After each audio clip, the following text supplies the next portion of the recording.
Hello everyone, I am Riddhi, you are watching sky is the limit. So आज के video में basically हम लोग डिस्कस करेंगे। देखिए, आप लोगों को पता है कि दिल्ली हाई कोर्ट से यूजीसी की तरफ से एंड दिल्ली यूनिवर्सिटी की तरफ से 2 क्वेश्चन या फिर 3 क्वेश्चन पूछा गया था और वहाँ पे ये पूछा गया था इस टाइम के अंदर कैसे आप एग्जाम ले सकते हैं।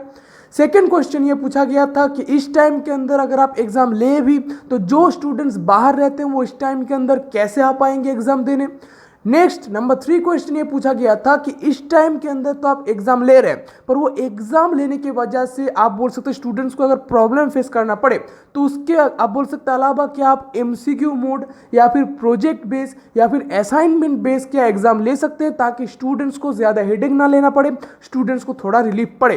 तो ये 3 क्वेश्चन पूछा गया था यूजीसी को, आप बोल सकते हैं दिल्ली हाई कोर्ट से एंड दिल्ली यूनिवर्सिटी को भी पूछा गया था। तो इसके आंसर पे अभी दिल्ली यूनिवर्सिटी से एक इंपॉर्टेंट चीज़ बोला जा रहा है जो मुझे लगता है मैक्सिमम यूनिवर्सिटी भी एग्री करेंगे। एक इंपॉर्टेंट चीज़ बोला जा रहा है, तो इसके बारे में क्या बोला जा रहा है दिल्ली आप बोल सकते हैं यूनिवर्सिटी से, तो मैं बोलूँगा ज़रूरी आप ये वीडियो देखिए, आपको पता चल जाएगा।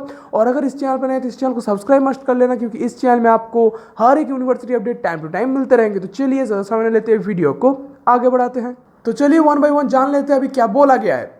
देखिए, आप देख सकते हैं यहाँ पे क्या न्यूज़ एक्चुअली आया है। यहाँ पे क्लियरली ये बोला जा रहा है कि इस टाइम के अंदर एमसीक्यू एग्जाम लेना पॉसिबल नहीं है। इसका रीज़न आपको पता है कि दिल्ली हाई कोर्ट से बोला गया था यूजीसी के लिए कि फाइनल ईयर एग्जाम किसी भी हालत पे क्या एमसीक्यू बेस्ड या फिर असाइनमेंट या फिर प्रोजेक्ट बेस्ड पे लिया जा सकता है, क्योंकि इस सिचुएशन में कैसे आप ऑफलाइन एग्जाम लेंगे ये क्लियरली पूछा गया था दिल्ली हाई कोर्ट से यूजीसी को। इसके आंसर पे अभी दिल्ली यूनिवर्सिटी के कुछ प्रोफेसर ये बोल रहे हैं कि इस टाइम के अंदर एमसीक्यू एग्जाम लेना पॉसिबल नहीं है।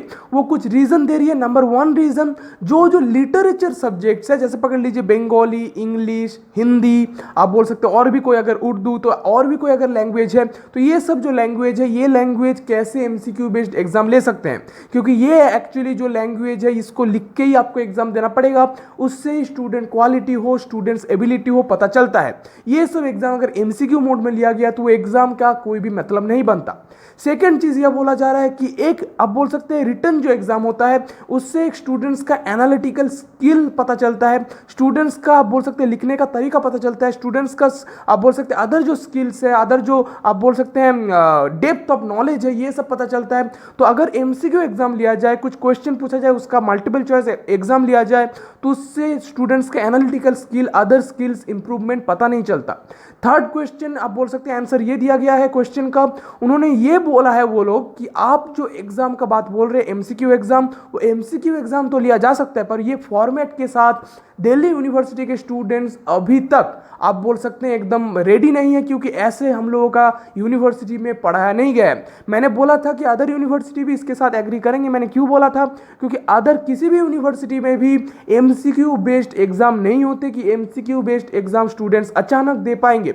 तो इसके लिए एमसीक्यू बेस्ड एग्जाम को अभी मना किया जा रहा है कि किसी भी हालत पे एमसीक्यू बेस्ड एग्जाम नहीं लिया जा सकता। नंबर 4 पॉइंट, जब सबसे जो इंपॉर्टेंट पॉइंट बोला गया है, अगर एमसीक्यू बेस्ड एग्जाम लिया जाए तो वो एग्जाम लेना पड़ेगा ऑनलाइन मोड में, और इस टाइम के अंदर ऑनलाइन मोड में एग्जाम लेना पॉसिबल नहीं है। आपको पता है कि असम में या फिर बिहार में जो फ्लड हुआ उसके लिए बहुत सारा आप बोल सकते हैं विलेजेस हो, सिटीज हो जो कि बहुत सारा खराब हालत पे है, वहाँ पे इंटरनेट क्वालिटी भी अच्छा नहीं है। अम्फान के लिए, निसर्ग के लिए आप बोल सकते हैं महाराष्ट्र हो गया, वेस्ट बंगाल, उड़ीसा हो गया, यहाँ पे भी बहुत सारा प्रॉब्लम है। वहाँ पे भी बहुत सारे ऐसे आप बोल सकते इलाका है जहाँ पे अभी तक इंटरनेट क्वालिटी उतना अच्छा नहीं आया है। तो एमसीक्यू एग्जाम या फिर ऑनलाइन एग्जाम पॉसिबल नहीं है। अभी दिल्ली यूनिवर्सिटी के कुछ प्रोफेसर्स एंड अदर कुछ कॉलेजेस के प्रोफेसर्स ये क्लियरली बोले हैं हाई कोर्ट को। तो मुझे नहीं लगता कि एमसीक्यू एग्जाम आपको देना पड़ेगा। अब किस बेसिस पे एग्जाम होगा या फिर कैसे एग्जाम होगा ये अभी तक क्लियर नहीं है। कोई भी यूनिवर्सिटी जो एग्जाम पहले ले चुके हैं अलग बात है, जहां पे आप बोल सकते हैं यूजीसी से बोला गया था कि टोटल 603 यूनिवर्सिटी के अंदर 209 यूनिवर्सिटी ऑलरेडी एग्जाम कॉन्डक्ट कर चुके हैं, वो हो सकता है प्रीवियसली कॉन्डक्ट कर चुके थे, पर जो यूनिवर्सिटीज प्लान कर रहे हैं 394 का नाम बोला गया है, वो यूनिवर्सिटीज या फिर जो अभी तक डिसाइड नहीं कर पाए, वो ये डिसाइड नहीं कर पा रहे कि कैसे वो लोग एग्जाम ले। ऑफलाइन पॉसिबल नहीं है, ऑनलाइन पॉसिबल नहीं है, ब्लेंडेड भी पॉसिबल नहीं है। तो इस टाइम के अंदर एग्जाम ले तो ले कैसे, ये बहुत ज्यादा सोचा जा रहा है हर एक यूनिवर्सिटी की तरफ से। ये क्लियरली बोला गया है दिल्ली हाई कोर्ट को। अब दिल्ली हाई कोर्ट से इसका क्या रिस्पॉन्स आता है या फिर अदर कुछ आंसर अगर आया फ्यूचर में, मैं आपको डेफिनेटली बताऊंगा। तो इस चैनल को सब्सक्राइब करके रखिए, हर एक update educational related, university related आपको इस चैनल में मिलते रहेंगे। वीडियो अगर अच्छा लगे तो कर देना लाइक एंड शेयर, क्योंकि शेयर बहुत इंपॉर्टेंट है। और लाइक कीजिए ताकि आपको पता चले, बाकियों को पता चले कि ये वीडियो उनके लिए कितना इंपॉर्टेंट है। तो लाइक एंड शेयर मस्ट कर लेना। तो चलिए आज के लिए इतना ही, बहुत जल्दी नया वीडियो के साथ फिर से आप लोगों से मुलाकात होगी, तब तक के लिए बाय बाय।